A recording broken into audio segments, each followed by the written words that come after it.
Good evening sir. আমি পেশায় একজন শিক্ষিকা, এছাড়াও আমি ইসলাম ও অন্যান্য ধর্ম নিয়ে রিসার্চ করি। আপনার নামটা কি জানতে পারি? আমি নীলিমা। আপনার লেকচারের জন্য অসংখ্য ধন্যবাদ। তবে আমি কিছু ব্যাপারে একটু জানতে চাই। যেমন আপনি ভবিষ্যৎ পুরাণের কথা বললেন, 3য় খণ্ডের 3য় অধ্যায় 5 থেকে 8 নম্বর শ্লোক। আমি আপনাকে আরেকটা ব্যাপার জানিয়ে রাখি যে হয়তো আপনিও এটা জানেন। ধরেন ঈশ্বর যে নবীকে পৃথিবীতে পাঠান, সেই নবী তার উদ্দেশ্যে বলা ভবিষ্যৎবাণীগুলো পূরণ করবেন। যদি সেই নবী অর্ধেক বা তার কম ভবিষ্যৎবাণী পূরণ করেন, তাহলে তাকে নবী বলা যাবে না। এটা একটা সাধারণ যুক্তির ব্যাপার। এবারে ভবিষ্য পুরাণের কথা বলি।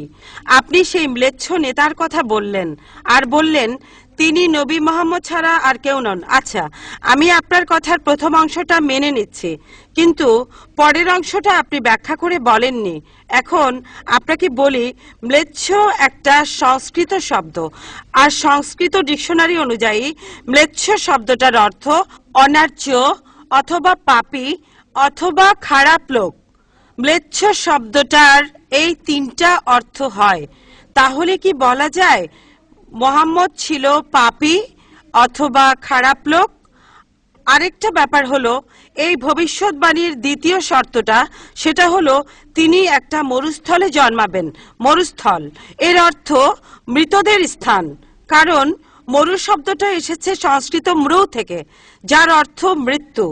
তাই এখানে অবশ্যই আরবের মরুভূমির কথা বলা হচ্ছে না, কারণ সেটা ছিল অনুর্বর ভূমি আর যুদ্ধক্ষেত্র। এরপরে আমি 3 নম্বর পয়েন্টে আসছি। এই ভবিষ্যৎবাণীতে বলা হয়েছে যে এই ম্লেচ্ছ নেতা তিনি গোসল করেন পঞ্চগাভিয়া আর গঙ্গা নদীতে। আর এটা আমরা সবাই জানি যে গঙ্গা নদী, এই নদীটা আরবে নয়, গঙ্গা নদী রয়েছে ইন্ডিয়ায়। এটা পৃথিবীর সবাই জানে। এবার পঞ্চগাভিয়ায় গোসল করা সম্পর্কে বলি।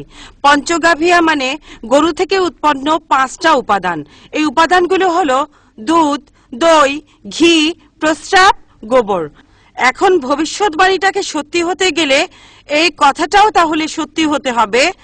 আপনি কি আমাকে পবিত্র কোরআনের এমন কোনো আয়াত দেখাতে পারেন যেখানে বলা আছে যে মোহাম্মদ গোসল করেছিল গঙ্গার জলে বা সেই 5টা উপাদান দিয়ে, অর্থাৎ দুধ, দই, ঘি, প্রস্রাব আর গোবর? তাহলে আজকে ইসলাম গ্রহণ করব। Thank you sir. বোন, আপনি ঠিক বলেছেন যে ভবিষ্যৎবাণীর কথা বলা হচ্ছে, যদি তার অর্ধেকের বেশি পূরণ না হয় তাহলে ভবিষ্যৎবাণী ভুল। আমি একমত বোন, আপনার সঙ্গে একমত। আমি আপনার 3টি প্রশ্নের উত্তর দেব। দেখা যাক আজকে আপনি ইসলাম গ্রহণ করেন কিনা।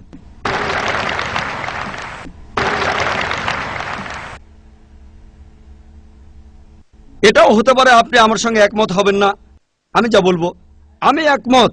ম্লেচ্ছ এই শব্দটা 3টি অর্থ আছে। ম্লেচ্ছ এর একটা অর্থ হলো অনার্য অর্থাৎ বিদেশি, আরেকটা অর্থ হচ্ছে পাপী, আরেকটা অর্থ হলো খারাপ লোক। আর দেখবেন ইন্ডিয়ায় হিন্দুরা সাধারণত মুসলিমদের বলে থাকে ম্লেচ্ছ। তারা যখন এভাবে বলে তারা আসলে বোঝায় পাপী আর খারাপ লোক, কিন্তু এর আরেকটা অর্থ হলো বিদেশি। যখন আমি লেকচারে কোনো ধর্মগ্রন্থ থেকে উদ্ধৃতি দেই, সেখানে একটা শব্দের যদি অনেক অর্থ হয়, ব্যাপারটা এমন না ধরেন শব্দটার 4টা অর্থ আছে, তার মধ্যে 3টা অর্থ এখানে খাটে না, মাত্র একটা ঠিক হলেও অর্থ সঠিক হতে পারে। যেমন ধরেন কোরআন বলছে তোমরা শূকর খেও না। আজকে যদি ডিকশনারি খোলেন, এই শূকর শব্দটার একটা অর্থ হলো পুলিশ অর্থাৎ পুলিশ অফিসার, তাহলে একটা অর্থ শূকর, আরেকটা অর্থ পুলিশ অফিসার। তবে কোরআন বাইবেল এটা বোঝায়নি। বাইবেলে বুক অব লেভিটিকাস 11 অধ্যায় 7 থেকে 8 অনুচ্ছেদে আছে, বুক অব ডিউটেরোনমি 14 অধ্যায়ের 8 অনুচ্ছেদে আছে, বুক অব আইজায়া 65 অধ্যায়ের 2 থেকে 5 অনুচ্ছেদে আছে। বলা হয়েছে তোমরা শূকর খেও না, কিন্তু পুলিশকে বোঝায়নি বাইবেল। যদি আপনি বিভিন্ন ধর্মের ছাত্রী হয়ে থাকেন, যদি 10টা অর্থ থাকে সেখানে একটা অর্থও খাটে, দেখতে হবে সেটা সঠিক কিনা। 2টো সঠিক হতে পারে, 3টা সঠিক হতে পারে, সবগুলোও সঠিক হতে পারে, কিন্তু যদি মাত্র একটা অর্থ সঠিক হয় এতেও ভবিষ্যৎবাণীটা ফলে যেতে পারে। আমি আপনার সঙ্গে একমত যে ম্লেচ্ছ এর একটা অর্থ অনার্য, ইন্ডিয়ানদের দিক থেকে একজন বিদেশি। আর আমি আমার লেকচারে তখন বলেছিলাম ম্লেচ্ছ শব্দের অর্থ হচ্ছে বিদেশি। আর আপনি ভুল পথে গিয়ে বলছেন এখানে ম্লেচ্ছ মানে হচ্ছে পাপী। আপনি আসলে এখানে ভুল বুঝেছেন বোন। যদি আপনি বলেন কোরআন আর বাইবেল বলছে পুলিশদের খেও না, তার মানে আপনি বিভিন্ন ধর্মের উপর ছাত্রী নন, আপনি তাহলে এক পেশে। একটা অর্থে যদি ভবিষ্যৎবাণীটা পূরণ হয়, আরেকটা কথা যদি সন্দেহ থাকে, আমি আরো 10টা পয়েন্টের কথা বলেছি, সবগুলোকে খণ্ডন করতে পারবেন না। আরেকটা বললেন মরুস্থল, এটার একটা অর্থ আমিও একমত, মৃতদের স্থান। তবে সংস্কৃতিতে মরুস্থল শব্দটার আরেকটা অর্থ হচ্ছে বালুময় স্থান। আপনি আজকে ডিকশনারি চেক করেন, সেখানে দেখবেন আমাদের ইসলামিক রিসার্চ ফাউন্ডেশনে এখানে সংস্কৃত ডিকশনারিও আছে। আমি বিভিন্ন ধর্মের উপর ছাত্র, এটা মানছি যে একটা অর্থ হচ্ছে মৃতদের স্থান, আরেকটা অর্থ হচ্ছে বালুময় স্থান। কিন্তু ভুল অর্থটা আপনি নিচ্ছেন কেন? তাহলে তো আপনি ভুল পথে চলে যাবেন।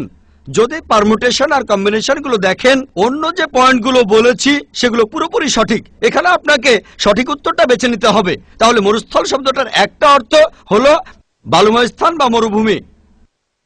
আপনার তৃতীয় প্রশ্নতে আসি, আপনি ইসলাম গ্রহণ করবেন ইনশাল্লাহ।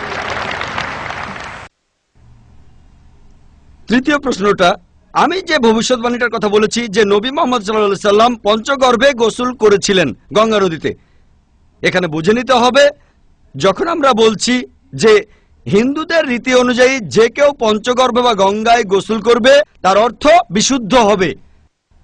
একটা অর্থ শারীরিকভাবে গঙ্গায় ডুব দিলেন, আমারও মনে হয় না নবীজি ইন্ডিয়ায় এসে গঙ্গায় ডুব দিয়েছিলেন। আরেকটা অর্থ বিশুদ্ধ হওয়া, তখন ব্যাখ্যা করিনি কারণ লেকচারটাই অনেক লম্বা ছিল। এই টপিকটা নিয়ে আমি সারাদিন কথা বলতে পারি, আমি এখানে খুব বিস্তারিত বলিনি। আমি প্রত্যেকটা ভবিষ্যৎবাণী নিয়েই আরো কয়েক মিনিট বলতে পারি, সব মিলিয়ে ঘন্টাখানিক বলতে পারবো। এখানে পঞ্চগর্ভে গোসল করা মানে হচ্ছে বিশুদ্ধ হওয়া। এখানে প্রসঙ্গটা বুঝতে হবে, শারীরিকভাবে গোসল করার অর্থ এখানে বলা হয়নি। আর আপনি গঙ্গার পানিতে ডুব দিলেই বিশুদ্ধ হয়ে যাবেন এমন কোনো নিশ্চয়তা নেই, বিশুদ্ধ না হওয়ার সম্ভাবনাই বেশি। এটা হচ্ছে হিন্দুদের রীতি অনুযায়ী বলা। তাই এখানে ভবিষ্যৎবাণীটা বলছে যে নবী মোহাম্মদ সাল্লাল্লাহু আলাইহি সাল্লাম পঞ্চগর্ভে গোসল করেছিলেন। তার মানে এই না যে তিনি এখানে এসেছিলেন, মানে হলো আল্লাহ তাআলা তাকে বিশুদ্ধ করেছিলেন। আমরা বিশ্বাস করি যে আল্লাহ তাআলার সকল নবী, সকলেই হোক তিনি মুসা বা ঈসা আলাইহিস সালাম অথবা মুহাম্মদ সাল্লাল্লাহু আলাইহি সাল্লাম, তারা সকলেই ছিলেন মাসুম, তারা ছিলেন নিষ্পাপ, ছিলেন বিশুদ্ধ। তাহলে আল্লাহর সকল নবী, আল্লাহ যাদের পৃথিবীতে পাঠিয়েছিলেন, আমরা মানি যে তারা সকলেই নিষ্পাপ, সকলেই মাসুম, সকলেই বিশুদ্ধ। তাহলে আপনার উত্তরটাও পেলেন। আশা করি ইনশাআল্লাহ আপনি ইসলাম গ্রহণ করবেন বোন।